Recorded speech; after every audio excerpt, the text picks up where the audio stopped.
சமகால அரசியலில் மறைக்கப்படும் பக்கங்கள், மூடிய கதவுகள் வெளிப்படுத்தும் மூர்க்கங்கள், சரணாகதியாகும் சமூக தர்மங்கள் அனைத்தையும் அம்பலப்படுத்தும் ஒரு அலசல் மறுபக்கம். மக்களின் அவலங்களுக்கு களம் அமைப்பது யார்? ஆடம்பர அரசியல்வாதிகளின் அந்தரங்கங்களை அம்பலப்படுத்துகின்றது மறுபக்கம். உள்ளதை உள்ளபடி எடுத்துச் சொல்லும் மானிடத்திற்கான ஒரு குரல் மறுபக்கம்.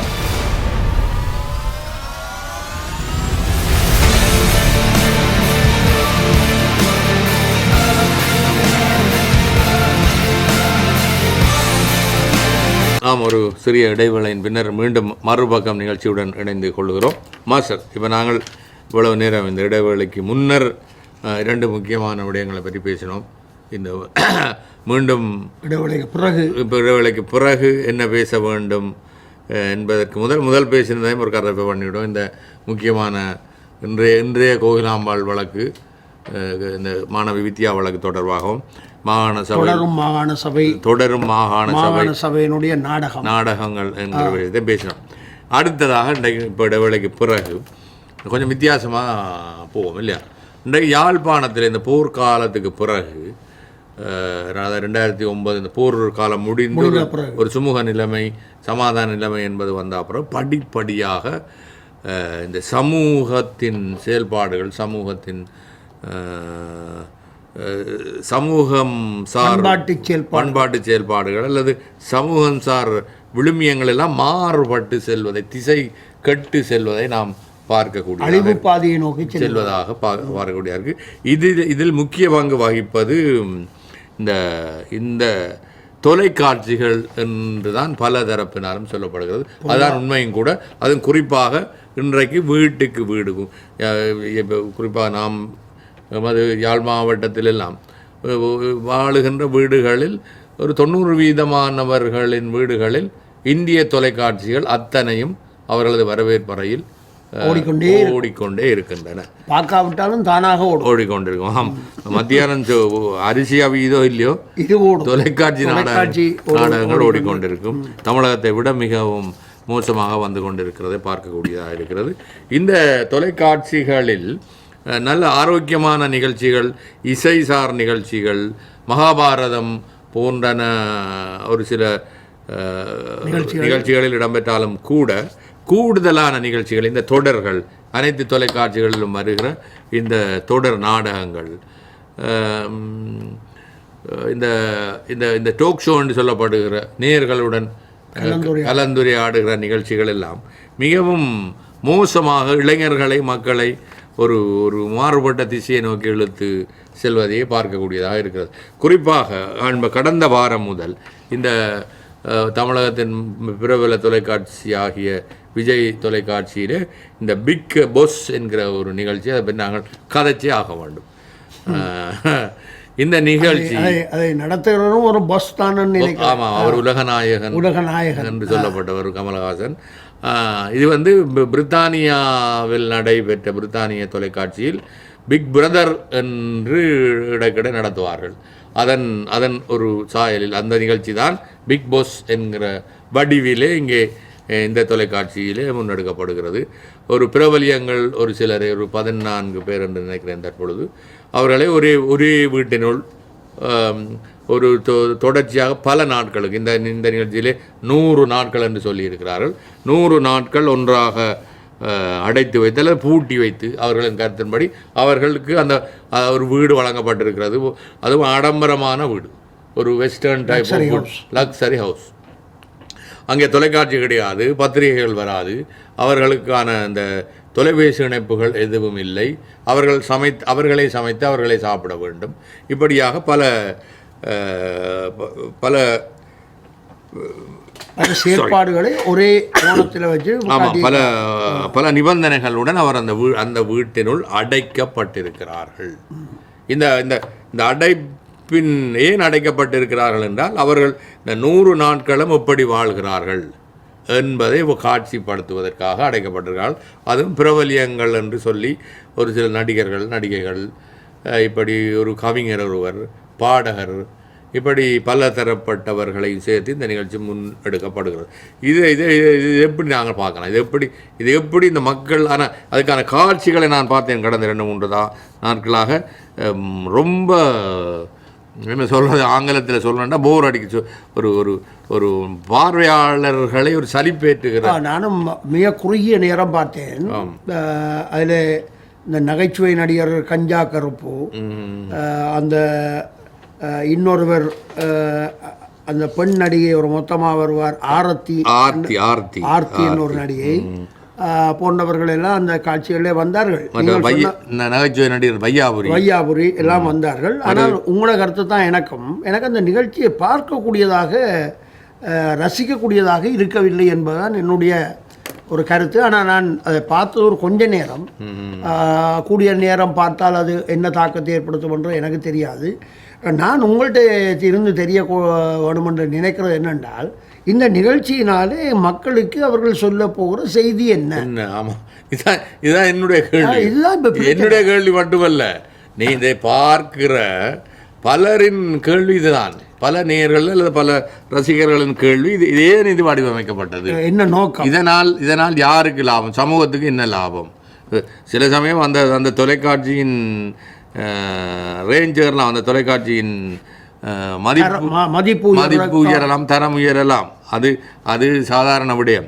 அல்லது அதை நடாத்துகிற கமலஹாசன் அவர்களுக்கு மேலும் புகழ் அதிகரிக்கலாம். ஆனால் சமூகத்துக்கு இதனால் என்ன லாபம்? இதற்கு எப்படி இந்த தொடர்கள் எல்லாம் வடிவமைக்கப்படுகிறதோ, அது மெகா தொடர் என்று கூட என்று வந்துவிட்டது. வருஷக்கணக்காக ஒரு தொடர், வருஷக்கணக்கில் போய் கொண்டு. ஆமாம், அந்த தொடரில் அந்த கூடுதலாக அந்த தொடர்களிலே ஒரு குடும்பத்திலே எப்படி பிரச்சனையை ஏற்படுத்துவது, மாமிக்கும் மச்சாலுக்கும் அப்படி கூடுதலான இல்லை. என்னென்னா, குடும்பத்திலே ஒரு பிரச்சனை வந்தால் அந்த பிரச்சனையை தீர்ப்பது எப்படின்னு வழிகாட்டினால் அது ப்ளஸ் பாயிண்ட், ஆரோக்கியமாக. இது அப்படி இல்லை. குடும்பத்துக்குள்ளே எப்படி பிரச்சனையை கொண்டு வர்றது, எப்படி சதித்திட்டம் தீடலாம், எப்படி அந்த அன்பாக இருக்கிற குடும்பத்தை இல்லாமல் பண்ணலாம் என்றதான் இந்த சின்னத்திரை நாடகங்களாகத்தான் எனக்கு படுக்கலாம். 6 குழி வரைக்கலாம், எப்படி குழி வரைக்கலாம், 6 கூட்டிக்கொண்டு ஓடலாம். இதுதான் கதை. ஏன்னா ஒரு நாடகம் விடக்கிட பார்க்குற இந்த பேர்கள் எனக்கு நினைவில் வர்ற இல்லை. அதில் ஒரு காட்சி, திருமணம் செய்து விட்டார்கள் 2 பேரும். திருமணம் செய்ததுக்கு பிறகு அவர்களுக்குள்ள உறவு இல்லை. அதுக்கு பிறகு தான் என்ன நினைக்கிறார் அந்த பெண், என்ன நினைக்கிறாள், நான் இவரை காதலிக்கலாமா? யாரு திருமணம் ஆன பிறகு கணவன், அந்த கணவன் என்ன நினைக்கிறான்னா, இவவை நான் மனைவியாக ஏற்றுக்கொள்ளலாமா? அப்போ இது ஒரு வேடிக்கையான ஒரு காட்சி அமைப்பு போல தான் படுகிறது. திருமணம் முடிஞ்சது, தாலியும் கட்டியாச்சு, 2 பேரும் ஒன்றாக ஒரு அறையிலே ஒரு வீட்டிலே வசிக்கிறார்கள். முதலிரவு இல்லை. அதான் அந்த நாடகம் அந்த நிலப்பாட்டுக்கு வரவில்லை. அதுக்கடையில் திருமணம் எல்லாம் முடிஞ்சதுக்கப்புறம் அதுக்கு பிறகுதான் இவர் அவரையும் அவர் இவவையும் காதலிக்கலாமா என்று யோசிக்கிறார்கள். அப்போ இந்த இவர்களின் யோசனை ஒரு மாறுபாடாக வந்தால், எனக்கு நான் இவருடன் வாழ முடியாது, அதுதான் நான் அவனும் அவ்வளோ நினைத்தால் என்ன ஆக போகுது, என்ன விளைவு? இதுக்கிடையில் அந்த ஆண் என்ன செய்கிறார், இன்னொரு பெண்ணோடு தொடர்பு. ஏற்கனவே இங்கே திருமணம், இன்னொரு பெண்ணோட தொடர்பு.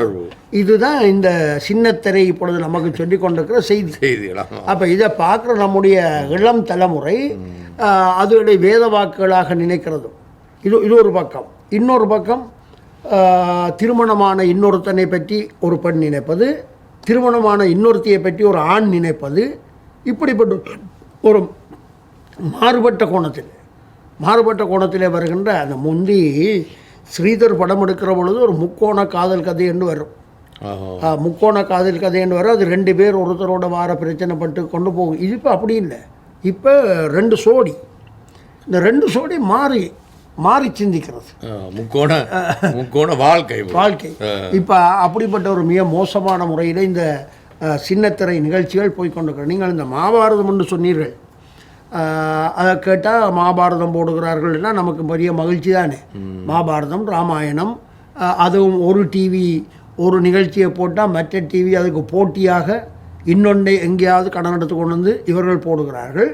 இந்த மகாபாரதம் ராமாயணத்தை பற்றிய என்னுடைய ஒரு கருத்தை நான் சொல்ல வேண்டும் என்னென்றால், இது இந்த வடநாட்டிலே இருந்து எடுக்கப்படுகிற காட்சிகளை தமிழாக்கம் செய்து தான் இந்த கூடுதலாக போடுகிறார்கள். அப்படி போடுகிற பொழுது அந்த காட்சி அமைப்புகள் அவருடைய ஆடை அமைப்புகள் எல்லாம் அந்த உண்மையான அந்த இலக்கியம் எழுந்த காலத்தில் இருந்த நிலப்பாட்டை நமக்கு காட்டவில்லை. இது ஒரு முக்கியமான விடயம் என்னென்றால், நான் இந்த மகாபாரதத்தை பார்த்தேன், ஒரு என்ன டிவியில் போனோன்னு தெரியல, பாஞ்சாலிக்கு ஒரு பெண் நடிக்கின்றார். அந்த பாஞ்சாலியினுடைய அந்த பெண்ணினுடைய ஆடை அமைப்பு எப்படி இருக்கிறன்னா, இப்போ இந்த சினிமாக்காரர்கள் போடுகிறார்கள் அந்த நவீன ஆடை, சேலையை கட்டுகிற பொழுது அந்த கொப்புல எல்லாம் அப்படியே தெரியக்கூடியதாக அப்படி இறக்கி கட்டிக்கண்டு போகிற ஒரு பெட்டன் வருகிறது அல்லவா, அந்த மாதிரி அந்த பாஞ்சாலியை காட்டுகிறார்கள். அது அந்த இலக்கிய காலத்தில், அதாவது இந்த மகாபாரதம் அல்லது கம்பராமாயணம் நடைபெற்றதாக சொல்லப்படுகிற காலத்தில் அப்படியான உடுப்பு உடையமை அலங்காரம் எல்லாம் இருக்கவில்லை. நிச்சயமாக இருக்கவில்லை. என்ன, அவர்கள் பண்பாட்டுக்குரியவர்களாகத்தான் அந்த இலக்கியங்களே காட்டப்பட்டிருக்கிறார்கள். அப்போ அப்படி இருக்கிற பொழுது இவர்கள் இப்படி ஒரு காட்சியை காட்டுகிற பொழுது நம்ம பிள்ளைகள் கேட்குறார்கள், அப்போ பாஞ்சாலியே இப்படி உடுத்திருந்தா நான் உடுத்தா என்னன்னு கேட்டால் என்ன மறுமொழி சொல்கிறது? இல்லை, எனக்கு ஒரு சந்தேகம் மாஸ்டர். இப்போ இந்த ஆலயங்களிலே இருக்கிற சிற்ப வேலைப்பாடுகள் இருக்கிறது, ஆலய கோபுரங்களிலே அல்லது அதன் தேர்களிலே இருக்கிற சிற்ப வேலைப்பாடுகளில் இருக்கிற ஓவியங்கள் அல்லது அந்த சிற்பங்களை பார்க்கிற பொழுது இப்படியான வடிவமைப்பு எண்ணம் வர்றதுக்கான வாய்ப்புகள் இருக்கிறது. அந்த சிற்பங்கள் 108 கர்ணம் என்று சொல்லப்படுகிற ஒரு நிலப்பாட்டை வடிவமாக்கப்பட்டு அமைக்கப்பட்ட சிற்பங்கள். ஆனால் இந்த இலக்கியங்கள் பண்பாட்டோடு தான் இருந்திருக்கிறது. அந்த இலக்கியங்களினுடைய காட்சிகள் எல்லாம் பண்பாட்டை நமக்கு வெளிப்படுத்துகிற முறையில் தான் இப்போ உதாரணமாக ராமாயணம் என்று நாம் எடுக்கிறோம் வேண்டாம், கம்பராமாயணம் என்று எடுத்தால் வடநாட்டு வான்மீகி ராமாயணத்திலிருந்து கம்பன் எவ்வளோ வேறுபட்ட ஒரு காட்சியை தான் நமக்கு சித்தரிக்கிறான். அல்லாட்டி அப்படியே எடுத்துருக்கலாம் தானே. அங்கே ராவணன் சீதையை தலைமையத்தை பிடிச்சி இழுத்துன்னு போனான் காட்டுற காட்சி வான்மீகி காட்டுறத கம்பன் பன்னசாலையோடு பேர்த்தெடுத்து கொண்டு போனான்னு தானே காட்டுறான். நம்ம நமக்கு பண்பாடு என்று ஒன்று வருகிறது அல்லவா. இப்போ நான் சொல்லுவது நம்முடைய தமிழ்நாட்டு இளைஞர்களுக்கு காட்டப்படுகிற பொழுது நம்முடைய பண்பாடு வெளிப்படுகிற நிலையிலே இருக்க வேணும். ஏன் நீங்களே ஒரு ராமாயண மகாபாரதத்தை இங்கே பதிவு செய்து போடலாம் தானே? இதுக்கே வடநாட்டில் போயிருந்தால் அவன் செய்கிற மேக்கப்போலோடு கொண்டு வந்து இங்கே போட்டு நம்ம பிள்ளைகளுக்கு காட்டுகிறீர்கள். மற்றது இந்த லக்கிய வரலாறுகளையும் திரிவுபடுத்துகிற அந்த நிலப்பாடுகள் எல்லாம் நமக்கு வருகிற பொழுது நம்முடைய பிள்ளைகளை இப்போ நாம் இது இப்படித்தான் இருந்தது என்று சொல்ல முடியாத ஒரு கட்டத்துக்கு தானே அவர்கள் கொண்டு வருகின்றார்கள். அப்படி ஒரு மோசமான ஒரு நிலை. திரைப்படம் ஒரு பக்கம் போய்கொண்டிருக்கிறது, திரைப்படத்தினுடைய வல்கர் அதனுடைய ஒரு பக்கம் ஒரு தாக்கம், இந்த சின்ன திரைகள் ஏற்படுத்துகின்ற தாக்கம்ன்றது மிக மிக மோசமானதாக இருக்கிறது. ஏன்னா சில வீடுகளில் பார்த்தால் பாருங்கள், அந்த பெண்கள் கூடுதலாக யாரும் பெண்கள் குறையாக நினைச்சிடக்கூடாது, பல வீடுகளினுடைய குடும்ப சீரழிவு இதனால் ஏற்படுகிறது. சாப்பாடு கூட சரியான முறையில் சமைக்க முடியாத அளவுக்கு அங்கே அந்த நிகழ்ச்சி தான் அதுதான் முக்கியம்.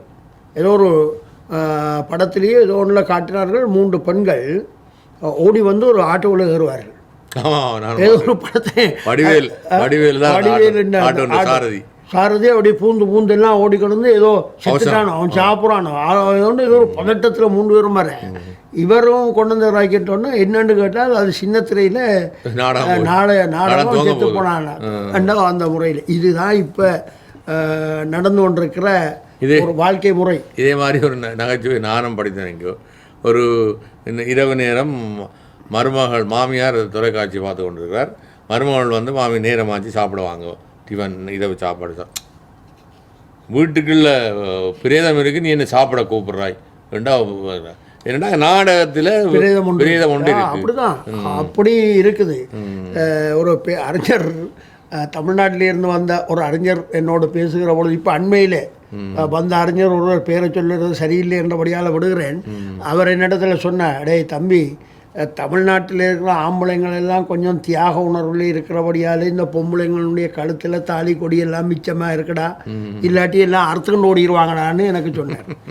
அந்த அளவுக்கு மிக மோசமான முறையில் இது சின்னத்திரை தமிழகத்தை தான் ஆரம்பத்தில் பெரிதாக எங்கள்கிட்ட வந்துட்டுன்றால் மிக மோசமானது. எந்த வீட்டை போனாலும் ஒரு உருப்படியான ஒரு நிகழ்ச்சியை இப்போ நீங்கள் சொன்னீங்களே சங்கீதம், அது யார் கேட்குறார்கள்? கர்நாடக இசை கச்சேரி போகிறது, நானும் நீங்களும் வேணும்னா இருந்து ரசிப்போம். மற்றபடி அந்த கச்சேரிகளை ரசிக்கிறதுக்கு யாரும் இல்லை. மற்ற பொதுவாகவே ஒரு சினிமேட்டிக் ஒரு திரைப்படத்துறையை நோக்கியதான் தொலைக்காட்சி என்கிற அந்த வடிவத்துக்கு வந்து விட்டார். திரைப்படத்துறை இல்லை என்றால் தொலைக்காட்சி இல்லை, அல்லது இந்த நிகழ்ச்சிகள் தினம் ஒரு திரைப்படம், நகைச்சுவை காட்சி, ஒரு திரைப்படம் matinee show, night show, evening show எல்லாம் அது வேறு ஷோ ஒரு பக்கம் போய் கொண்டிருக்கு. பற்றாக்குறைக்கு திரைப்படங்கள்னு துணுக்கள்லானே அந்த நேரத்தை எடுத்துக்கொண்டு போகிறோம். எங்கேயாவது விரல் விட்டு சொல்லக்கூடிய ஒரு சில ஆரோக்கியமான நிகழ்ச்சிகள் வந்து கொண்டிருக்கிறது. அதை கேட்பார் இல்லை, அந்த நிகழ்ச்சியை பார்ப்பாரும் இல்லை. அந்த நிகழ்ச்சியை மற்ற சில தொலைக்காட்சி விரல் விட்டு எண்ணுற தொலைக்காட்சியில் ஆரோக்கியமாகவே அது போகிறது.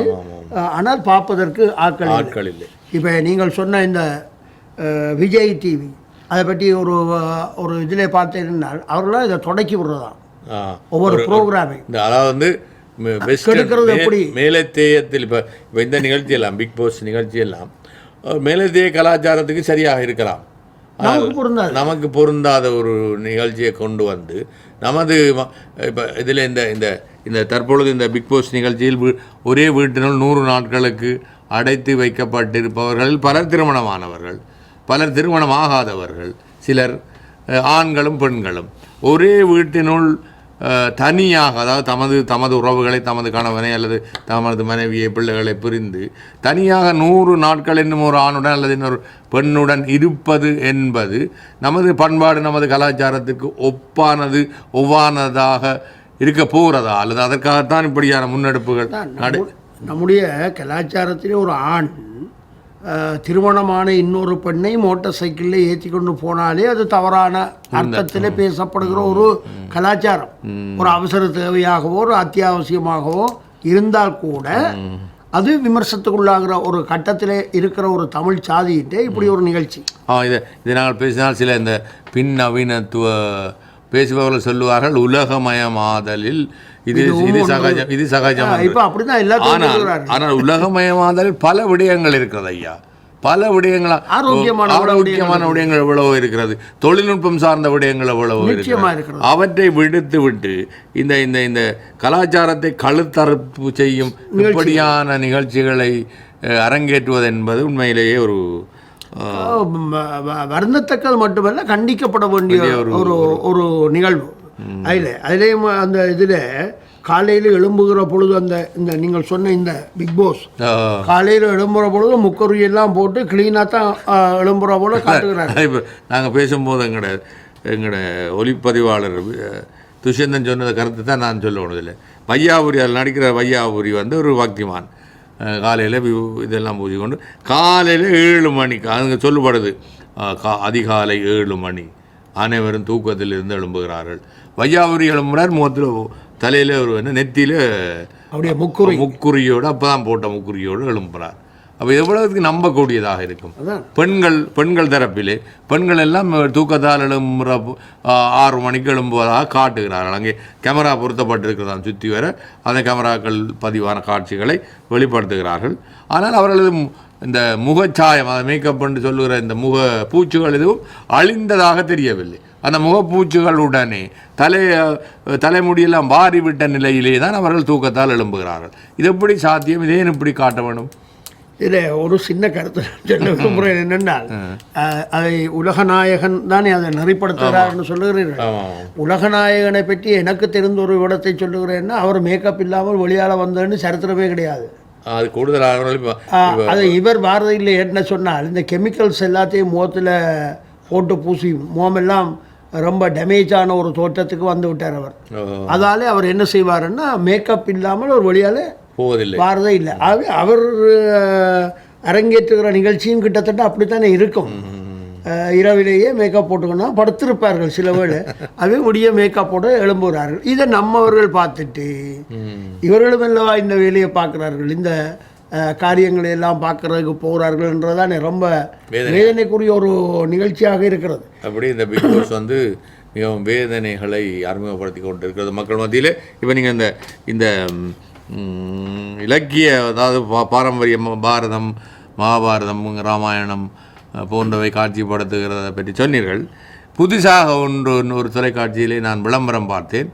தமிழ் கடவுள் முருகன் என்கிற தலைப்பிலே புதிய ஒரு தொடர் தயாராகி கொண்டிருக்கிறது. அது விரைவில் வரும் என்று சொல்கிறார். முருகன் காணா போறார் என்று நான் நினைக்கிறேன். பக்தி தொடர் என்று தயாராகி கொண்டிருக்கிறான்.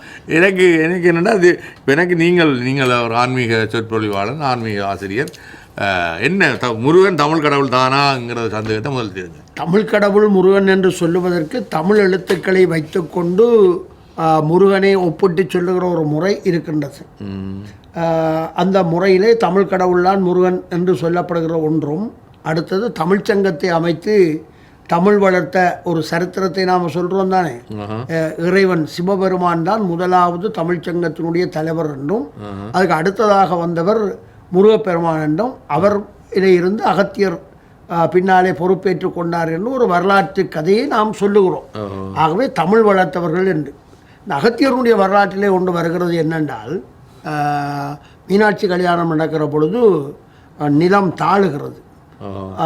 அந்த வடக்கு பகுதி தாழ்ந்து தெற்கு பகுதி அப்படி உயர்கிறது. அப்போ அகத்தியரை கூப்பிட்டு சிவபெருமான் சொல்லுவதாக ஒரு கதை, நீ தெற்கே போனால் நிலம் சமநிலைக்கு வந்துவிடும் என்று சொல்லி ஒரு கதை இருக்கிறது. அப்போ அகத்தியர் கேட்பதாக ஒரு இடம் வருகிறது என்னென்றால், தெற்கில் தானே தமிழ் பேசுகிறார்கள், எனக்கு தமிழ் தெரியாது, அப்போ என்ன போய் அங்கே போய் சொல்லுகிறீர் என்று சொல்ல, அகத்தியருக்கு முதல் தமிழை கற்றுக் கொடுத்தவர் சிவபெருமான் இன்னொரு கதை இருக்கிறது. இந்த கதை கந்தபுராணத்திலே அடியொட்டி வருகிற வழிவழி கதையாக வந்துவிட்டு உண்டு. அப்போ சமஸ்கிருதம் என்பதெல்லாம் இல்லை, அந்த கந்தபுராணத்துடைய மூலம் வடமொழி. ஆமாம், அந்த வடமொழியிலிருந்து புறப்பட்டதான் இது. அந்த இதிலே தமிழை படிப்பித்தது சிவபெருமான் என்று சொல்லுவார்கள். இவர் பொதிய மலைக்கு வருகிறார். பொதிய மலைக்கு வந்த இடத்திலே மிச்ச தமிழ் இலக்கணங்களை அகத்தியருக்கு கற்றுக் கொடுத்தது முருகன் என்று ஒரு வரலாற்றை நாம் சொல்லுகின்றோம். ஆகவே அந்த அடிப்படையில் தான் முருகனை தமிழ் கடவுள் என்று சொல்லுவதற்கான நிறைய வாய்ப்புகளும் இருக்கிறது என்பதுதான் அதை பொறுத்து. ஆனால் இவன் தமிழ் கடவுள் என்ன போட போறானோ எனக்கு தெரியாது. ஒரு நண்பர் கேட்டார், ஓகே தமிழ் கடவுள் முருகன்டாப்பா, அதற்கு சான்றுகள் இருக்கண்டாப்பா, ஏனப்பா முருகனுக்கு சமஸ்கிருதத்தில் பூஜை செய்கிறீங்க? அது ஒரு பெரிய பிரச்சனை. இப்போ என்னண்டா, தமிழ் கடவுள்னா தமிழில் பூஜை செய்யுங்களேன். திருஞான சம்பந்தர் போன்ற பெரியவர்கள் எல்லாம் தேவாரங்களை பாடித்தான் பூஜை செய்தார்கள் என்றதுக்கு நிறைய ஆதாரங்கள் இருக்கு. அவர்கள் தமிழ்ல தானே பூஜை பண்ணார்கள். தமிழ் தேவாரங்கள் தானே தமிழ்ல தானே பூஜை செய்தார்கள் ஆதாரம் இருக்கு. இந்த வடமொழி எப்படி வந்தது என்று சொல்றது ஒரு சுவாரஸ்யமான விஷயம்.